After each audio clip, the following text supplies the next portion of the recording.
My friends called me up. They're like, hey, you want to go out? I'm like, nah, I can't. I'm real dizzy right now. They're like, what happened? I'm like, I don't know. I was just sitting here.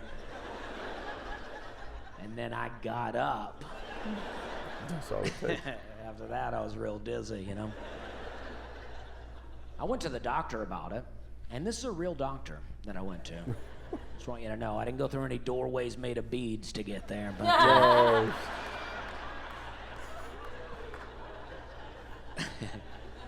but he got real mystical with me, you know. He was like, you got these crystals in your ears.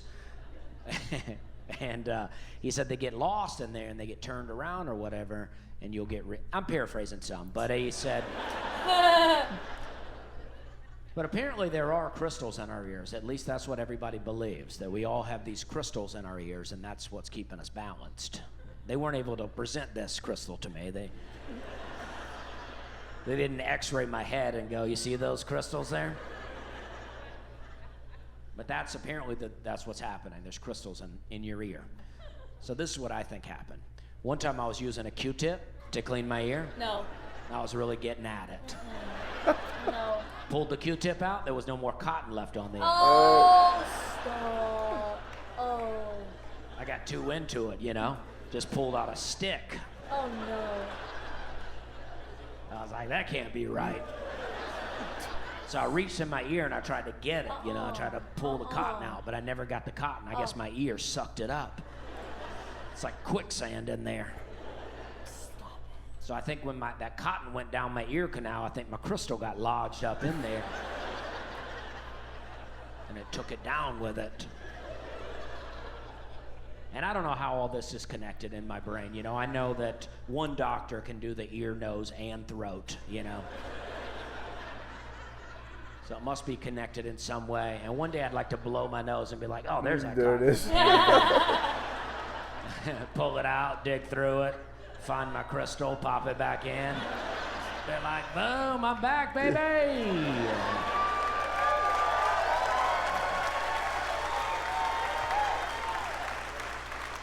But until then, I'm just a little bit dizzy and have a lot of trouble on a carousel. You know what I mean? I don't know how the ears work. I don't know anything about the ears, but I fly a lot, and every time I fly, it feels like the pressure from the plane crushes my ear tubes. Oh. And then I have to hold my nose and blow, and it reinflates the tubes. Oh.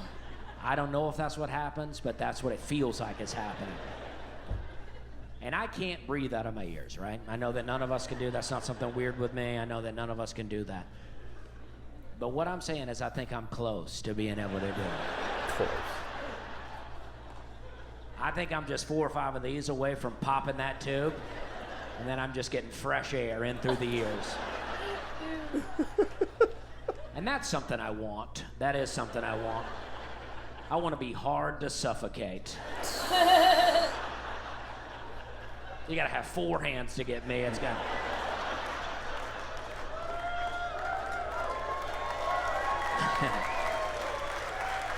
You want to do it with a pillow? It's got to be a body pillow. You got to wrap it all the way around, tie it up. I want to get kidnapped, and they go, we can't suffocate this guy. Let him go, let him go.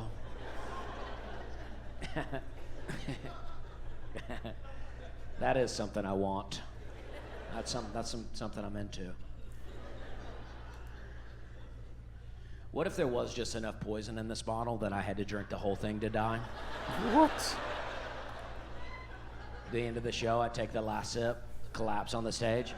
You guys think it's all part of the show? Start filing out, you go, what a great show. And then you see the ambulance pull up, you're like, wow, he's really digging into this, huh? I'm getting into that bit. But I like having kids. I'm a big fan of kids. I never thought I would have kids, and I love it, you know? I think it's the best. So now I try to encourage other people to have kids.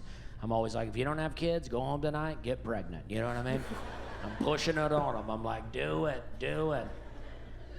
And I was talking to a friend of mine one night outside a comedy club, and she was out there smoking a cigarette, and I got her so fired up. You know, she was like, dang, I want to have a kid now too, you know? She goes, but then again, if I get pregnant, I got to quit smoking. And I was like, well, I don't know, you know? Like, it's different for everybody, you know? Like, for instance, my sister, she smoked while she was pregnant, and it only took her 6 months to have a baby. Oh. Only. Yeah. Okay. Nah, that is true, though. And they're fine, though. That was years ago. They're fine. But I think my sister liked it at the time, you know, because the hospital wanted to babysit for a while, so... Dark. She got to go back to her trailer and smoke cigarettes and take care of her diabetes. My sister had like the original diabetes, you know. I know nowadays we got a couple of different kinds.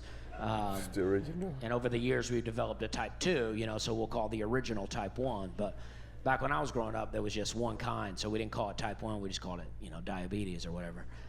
I don't know if that's true, but that is how I remember it.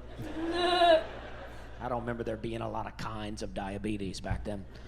And my sister has the original, you know, and it felt like nobody in my family really knew a lot about diabetes, you know, because we'd be out playing when we were kids, and my sister's blood sugar would get low or whatever, and we'd be like, and she would kind of zombie out there. And we're like, why you being all quiet? You know? And then she'd go to the hospital. After a while, we realized you just kind of shove a Jolly Rancher in her mouth, you know, she kind of spring back to life. And we're like, all right, you're up, you know, you're pitching. It's like, there's only 3 of us out here. Can't be sleeping on the mound like that. Yeah. It's weird how with diabetes, like candy could kill you, but also kind of bring you back to life, Right. you know? It's pretty crazy. Somebody's suffocating out there right now. I don't know if you heard that, but there is someone in the audience really grasping for air. You might check on them. But someone is dying in the audience, so if you want to check that out. This is a person that needs a CPAP while they're awake.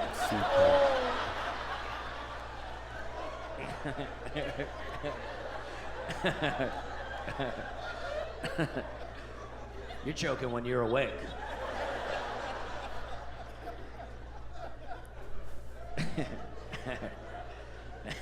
You go in to get a sleep test, they're like, we started this when you walked in.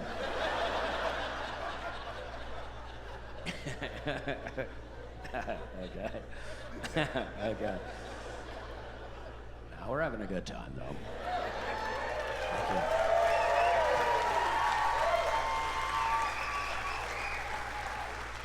you. We want everybody to breathe, you know? It is good.